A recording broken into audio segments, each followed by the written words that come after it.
Magandang umaga sa inyong lahat. Malugod na pagtanggap sa St. Joseph Parish Gagalangin sa ika-6 ng umagang banal na misa na may liturhiya ngayong Huwebes sa ika-31 linggo sa karaniwang panahon. Tumayo po ang lahat at tayo'y makiisa sa Eucharistikong pagdiriwang na pamumunuan ng ating Kura Paroko, Reverendo Padre Douglas D. Badong.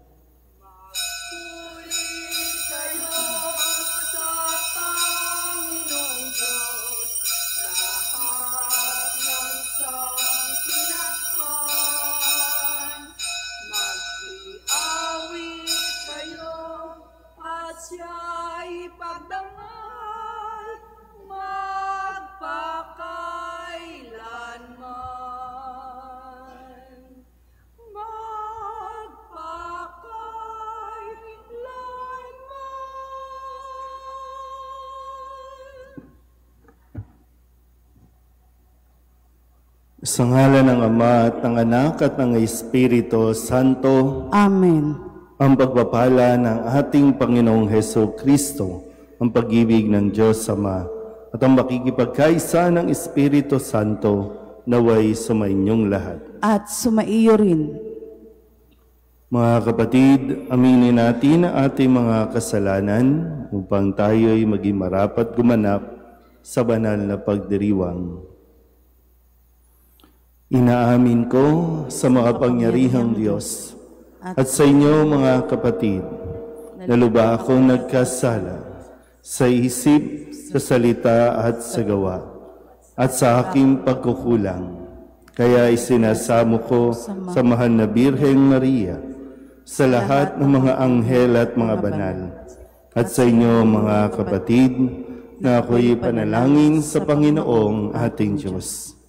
Kawaan tayo ng makapangyarihang Diyos, patawarin tayo sa ating mga kasalanan at patnubayan tayo sa buhay na walang hanggan. Amen.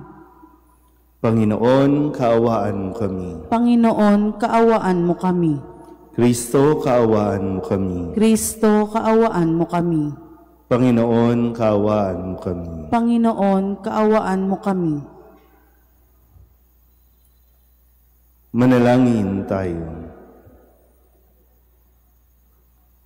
Ama naming makapangyarihan, ang paglingkuran ka ayon sa iyong kasiyahan ay kaloob na iyong ibinibigay sa iyong mga hinirang. Gawin mong ang iyong mga pangako ay aming mapakinabangan ayon sa paraang iyong kinalulugdan sa pamamagitan ni Jesucristo kasama ng Espiritu Santo magpasawalang hanggan. Amen.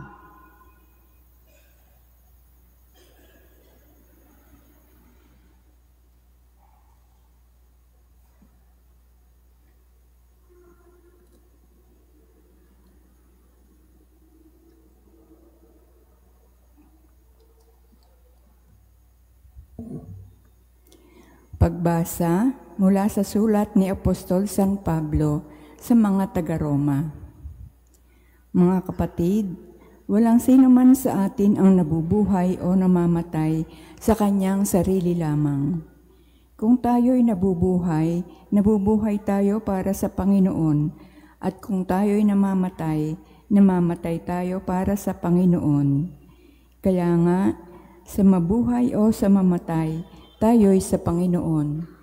Sapagkat si Kristo ay namatay at muling nabuhay, upang maging Panginoon ng mga patay at mga buhay. Ikaw, bakit mo hinahatulan ang iyong kapatid?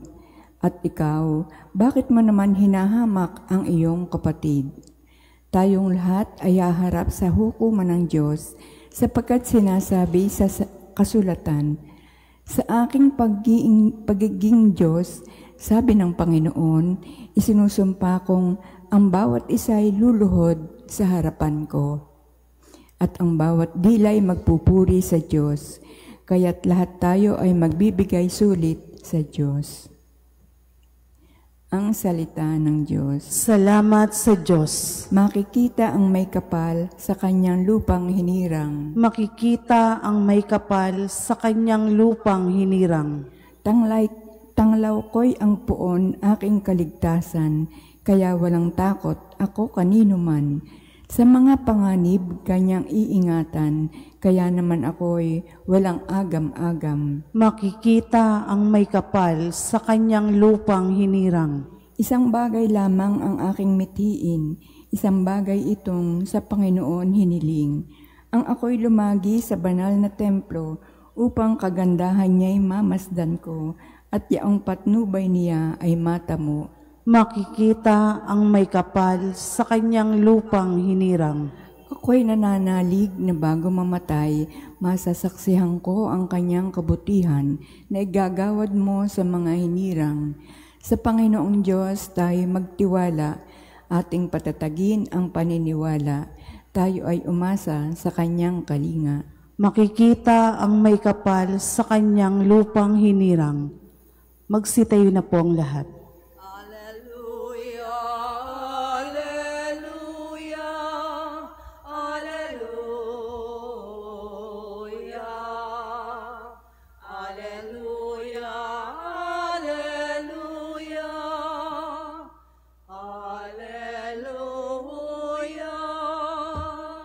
Kayong mabigat ang pasan ay kay Jesus maglapitan upang kayo'y masilayan. Alleluia, alleluia, alleluia, alleluia, alleluia, alleluia. Sumainyo ang Panginoon. At sumaiyo rin. Ang mabuting balita ng Panginoon ayon kay San Lucas. Papuri sa iyo, Panginoon. Noong panahong iyon, ang mga publikano at ang mga makasalanan ay nagsisilapit upang makinig kay Jesus. Nagbulong-bulungan ang mga Pariseo at ang mga iskriba. Ang sabi nila, ang taong ito'y nakikisalamuha sa mga makasalanan at nakikisalo sa kanila.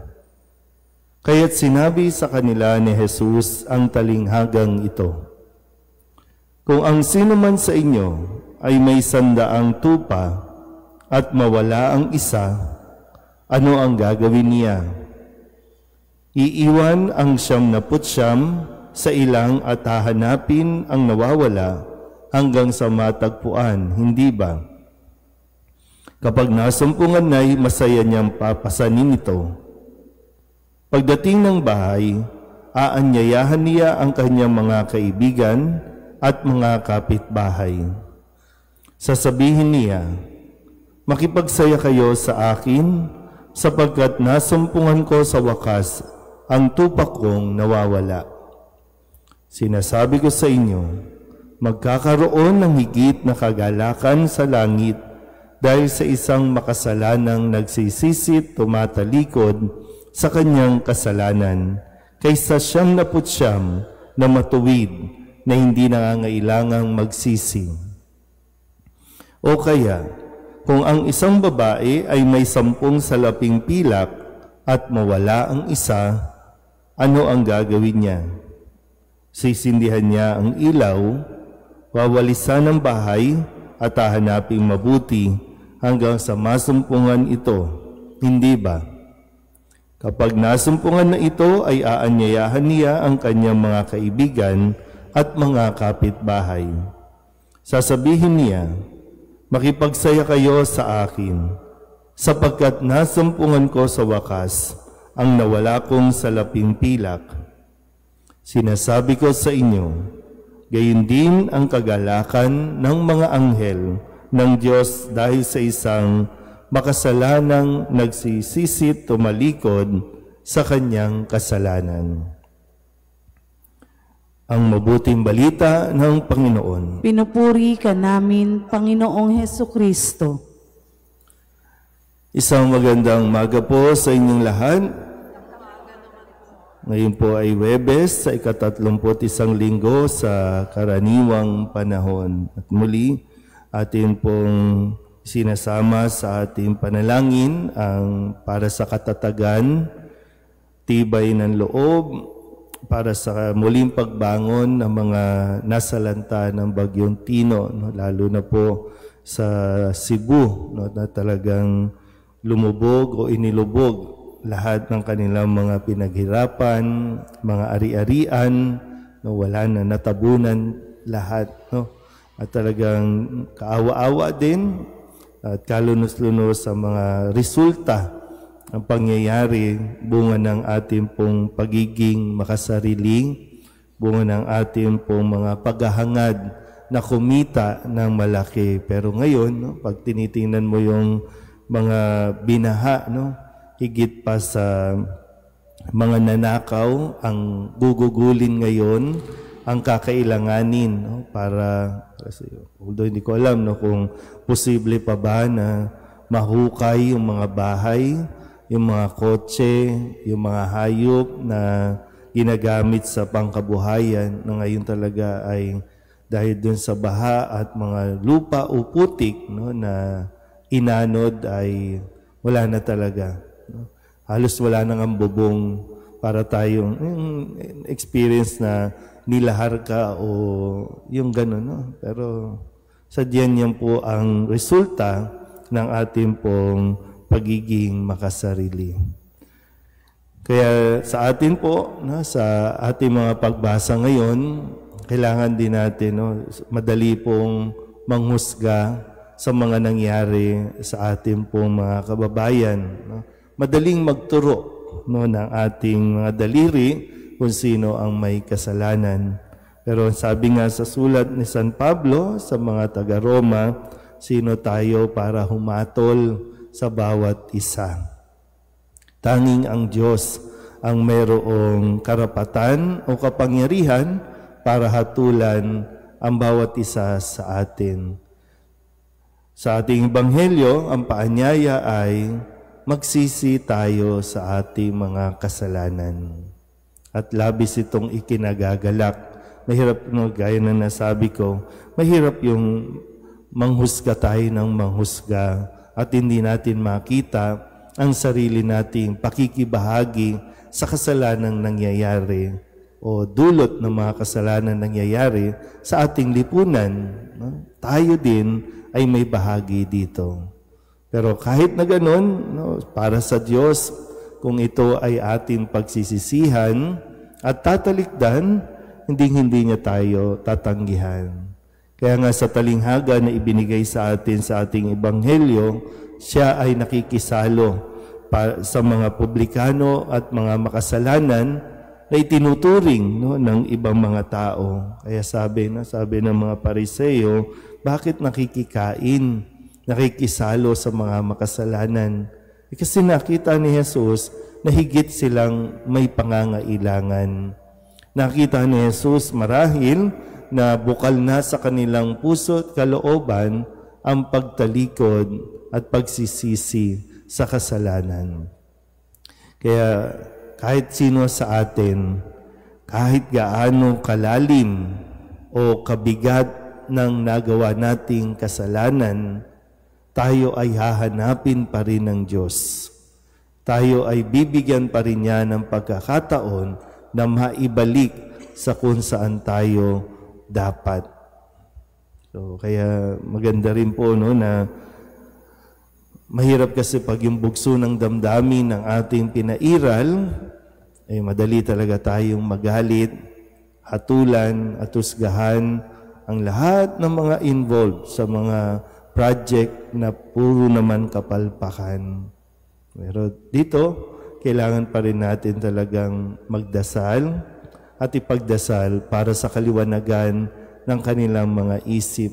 Nang sa ganun, marami na ang matuto sa mga karanasan natin. Kasi talagang panahon pa ng Yolanda, no, hindi pa rin tayo natuto talaga.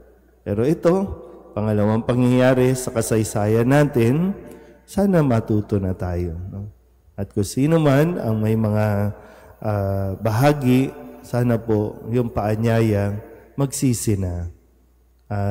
Gawin ang tama kung ano ang iniaatas sa atin. Amen.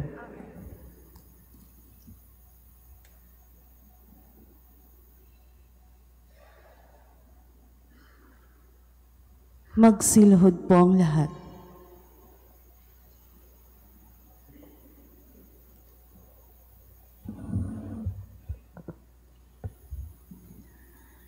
Oratio Imperata para sa katapatan, katotohanan at katarungan. Tayo pong lahat, amang makapangyarihan sa lahat, ikaw ang gumabay sa iyong bayan mula sa pagkaalipin bilang haliging ulap sa araw at haliging apoy sa gabi. Sa panahong ito ng panlilinglang at katiwalian na bumabalot sa aming bayan, ipamalas mo sa amin ang iyong liwanag na nagtataboy sa lahat ng dilim. Naamin namin kami rin ay madalas sumalakad sa kadiliman sa aming pananahimik, pagkikibit balikat at kawalang pakialam. Hinayaan naming lumaganap ang kasinungalingan at umusbong ang katiwalian. Patawarin mo kami, Panginoon, at linisin mo ang aming mga puso sa kasalanang bumubulag at sumisira, kasalanang umaagaw ng pagkain sa mahihirap at ng pag-asa sa buong bayan. Ipagkaloob mo sa amin ang mga pinunong kawangis ng puso ng iyong anak, mga pastol na handang maglingkod, hindi mga lobong sumisila. Sa kapangyarihan ng iyong banal na Espiritu, bigyan mo kami ng lakas ng loob na itakwil ang kasinungalingan, ibunyag ang pandaraya, igiit ang katarungan, at ipagtanggol ang katotohanan sa lahat ng aming gawain, pampubliko man o pansarili, upang ang katapatan ay dumaloy sa aming lupain tulad ng ilog, at ang katwiran ay rumagasa na parang malakas na agos. O Diyos ng katarungan at habag, gawin mong ubasan ng kabutihan ng aming bayan, hindi laso ng kasakiman, manipulasyon at pagkamakasarili, kundi pagyamanin ng katapatan, malasakit at pag-ibig.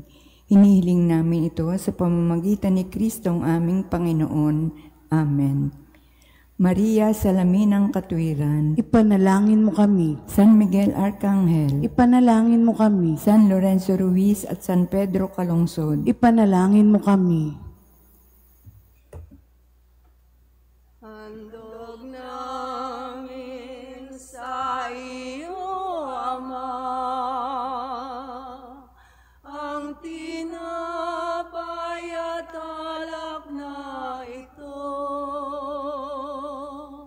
Handog ng bayang umaasa, sumasamba't nagmamahal sa'yo.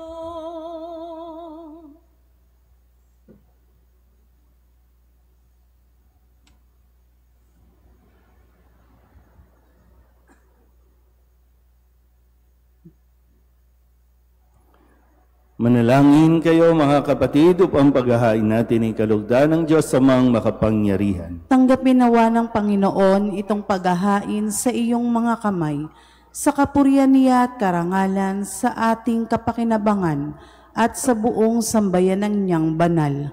Ama naming lumikha, ang paghahain naming ito ay maging dalisay nawa at maging banal na pakikinabang namin sa iyong awang dakila, sa pamamagitan ni Jesucristo na kasama ng Espiritu Santo magpasawalang hanggan. Amen. Sumainyo ang Panginoon. At sumaiyo rin. Itaas sa Diyos ang inyong puso at diwa. Itinaas na namin sa Panginoon. Pasalamatan natin ang Panginoong ating Diyos. Marapat na siya ay pasalamatan. Ama naming makapangyarihan, tunay ngang marapat na ikaw ay aming pasalamatan. Sa iyong paglingap at kagandahang loob, ang tao'y nilikha mo at pinangangasiwa sa sansinuko. Sa hangad mong siya'y iwastong lubos, siya'y pinagdusa mo sa kanyang pagtalikod. Sa iyong paggiliw, iyong ipinahintulot na makabalik siya sa pamamagitan ni Kristo Jesus. Kaya kaysa ng mga anghel na nagsisiawit ng papuri sa iyo nang walang humpay sa kalangitan, kami nagbubunyi sa iyong kadakilaan. Santo, Santo, Santo, Panginoong Diyos ng mga hukbo, napupuno ang langit at lupa ng kadakilaan mo, o sana sa kaitaasan. Pinagpala ang naparirito sa ngalan ng Panginoon, o sana sa kaitaasan. Ama naming banal, ikaw ang bukal ng tanang kabanalan. Kaya't sa pamamagitan ng iyong Espiritu, gawin mong banal ang kaloob na ito upang para sa aming maging katawan at dugo ng aming Panginoong Hesu Kristo. Bago niya pinagtiis ang kusang loob na maging handog, hinawakan niyang tinapay, pinasalamatan kaniya, pinaghati-hati niya iyon, iniabot sa kanyang mga alagad at sinabi, "Tanggapin ninyong lahat ito at kanin, ito ang aking katawan na ihahandog para sa inyo."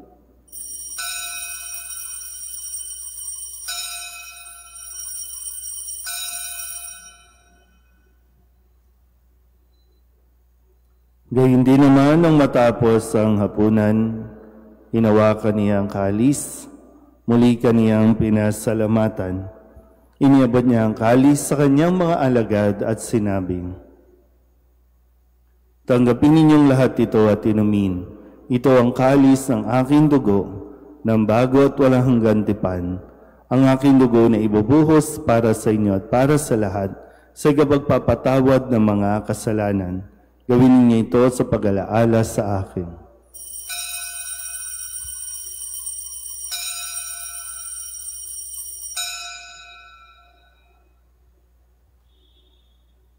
Ipagbunyi natin ang misteryo ng pananampalataya. Si Kristo'y namatay, si Kristo'y nabuhay, si Kristo'y babalik sa wakas ng panahon. Ama, ginagawa namin ngayon ang pag-alaala sa pagkamatay at muling pagkabuhay ng iyong anak. Kaya tiniaalay namin sa iyo ang tinapay na nagbibigay buhay at ang kalis na nagkakaloob ng kaligtasan. Kami nagpapasalamat dahil kami iyong minarapat na tumayo sa harap mo para maglingkod sa iyo. Isinasamo namin kami magsasalo-salo sa katawan at dugo ni Kristo ay mabuklod sa pagkakaisa sa pamamagitan ng Espiritu Santo. Ama, lingapin mo ang iyong simbahang laganap sa buong daigdig. Puspusin mo kami sa pag-ibig, kaysa ni Leon na aming Papa at ni Jose na aming Obispo at ng Tanang Kaparian. Alalahanin mo rin si Donatilla at Kurt Russell na tinawag mo mula sa daigdig na ito. Nung sila'y binyagan, sila'y nakaisa ni Kristo sa pagkamatay. Ngayon sila'y pumanaw, naway makaisa sila ni Kristo sa pagkabuhay. Alalahanin mo rin ang mga kapatid naming nahimlay na may pag-asang sila'y muling mabubuhay, gayon din ang lahat ng mga pumanaw. Kawaan mo sila at patuloyin sa iyong kaliwanagan. Kawaan mo at pagindapating kaming lahat na makasalo sa iyong buhay na walang wakas. Kaysa ng mahal na Birheng Maria na ina ng Diyos, ng kabiyak ng puso niyang sa San Jose, kaysa ng mga apostol at ng lahat ng mga banal na namuhay dito sa daigdig ng kalugod-lugod sa iyo, may pagdiwang nawa namin ang papupuri sa kararangal mo sa pamamagitan ng iyong anak na aming Panginoong Hesu Kristo. Sa pamamagitan ni Kristo, kasama niya at sa Kanya, ang lahat ng parangal at papuri ay sa iyo, Diyos Amang makapangyarihan, kasama ng Espiritu Santo, magpasawalang hanggan.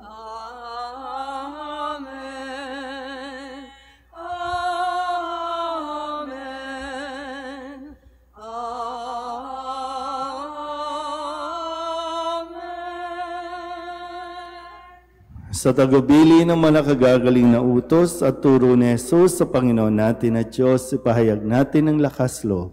Ama namin, sumasalangit ka, sambahin ang ngalan mo, mapasa amin ang kaharian mo, sundin ang loob mo dito sa lupa para nang sa langit. Bigyan mo kami ngayon ng aming kakanin sa araw-araw at patawarin mo kami sa aming mga sala, para ng pagpapatawad namin sa nagkakasala sa amin, at huwag mo kaming ipahintulot sa tukso, at iadya mo kami sa lahat ng masama. Hinihiling namin kami iadya sa lahat ng masama, pagkalooban ng kapayapaan araw-araw, iligtas sa kasalanan, at ilayo sa lahat ng kapahamakan, samantalang aming pinananabikan ang dakilang araw ng pagpapahayag ng tagapagligtas naming si Jesucristo. Sapagkat iyo ang kaharian at ang kapangyarihan at ang kapurihan magpakailanman. Amen. Panginoong Jesucristo, sinabi mo sa iyong mga apostol, kapayapaan ang iniiwan ko sa inyo, ang aking kapayapaan ang binibigay ko sa inyo. Tunghayan mo ang aming pananampalataya at huwag ang aming mga pagkakasala. Pagkalooban mo kami ng kapayapaan at pagkakaisa ayon sa iyong kalooban, kasama ng Espiritu Santo, magpasawalang hanggan. Amen. Ang kapayapaan ng Panginoon ay laging sumainyo. At sumaiyo rin. Magbigayan po tayo ng kapayapaan sa isa't isa. Kordero ng Diyos na nag-aalis ng mga kasalanan ng sanlibutan, maawa ka sa amin. Kordero ng Diyos na nag-aalis ng mga kasalanan ng sanlibutan, maawa ka sa amin. Kordero ng Diyos na nag-aalis ng mga kasalanan ng sanlibutan, ipagkaloob mo sa amin ang kapayapaan. Ito ang kordero ng Diyos. Ito ang nag-aalis ng kasalanan ng sanlibutan. Mapalad ang mga inaanyayahan sa kanyang piging. Panginoon, hindi ako karapat-dapat na magpatuloy sa iyo, ngunit sa isang salita mo lamang ay gagaling na ako.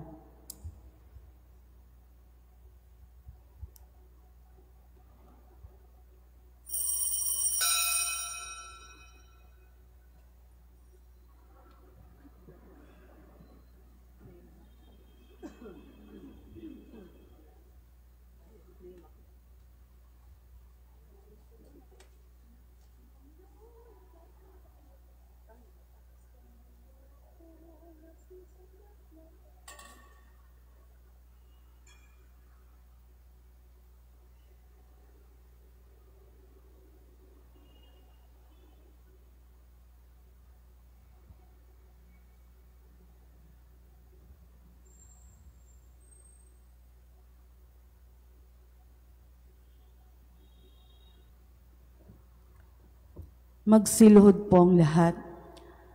Panalangin kay San Jose. Abang tagapangalaga ng tagapagligtas, kabiyak ng puso ng mahal na Birheng Maria, sa iyo ipinagkatiwala ng Diyos ang kaisa-isa niyang anak. Sa iyo nagtiwala si Maria. Sa piling mo, si Kristo'y naging tao. Maging ama ka rin sa amin, pinagpalang Jose, at gabayan mo kami sa landas ng buhay. Ihingi mo kami ng biyaya, awa at tapang, at ipagtanggol kami sa lahat ng masama. Amen. Magsitayo na po ang lahat. Manalangin tayo.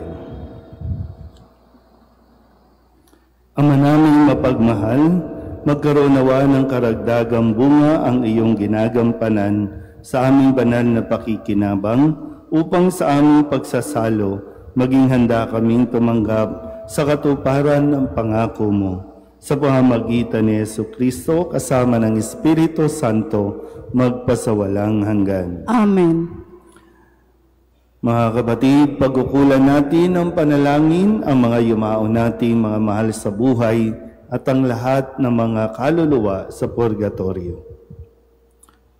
Mga anghel, mga banal, tanang nasa kalangitan, hali kayo at samahan ang mga giliw naming pumanaw sa piling ng puong mahal. Si Kristo ang mag-aakay sa kandungan ni Abraham upang doon ay humimlay.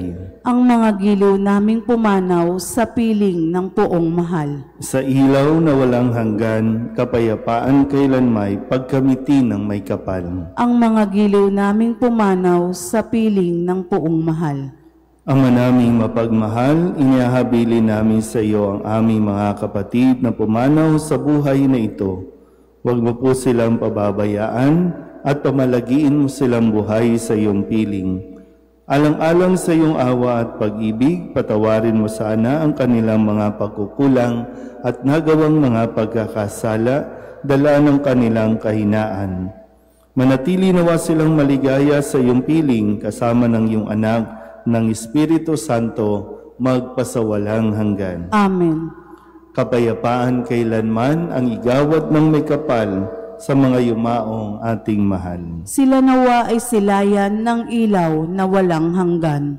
Sumainyo ang Panginoon At sumaiyo rin.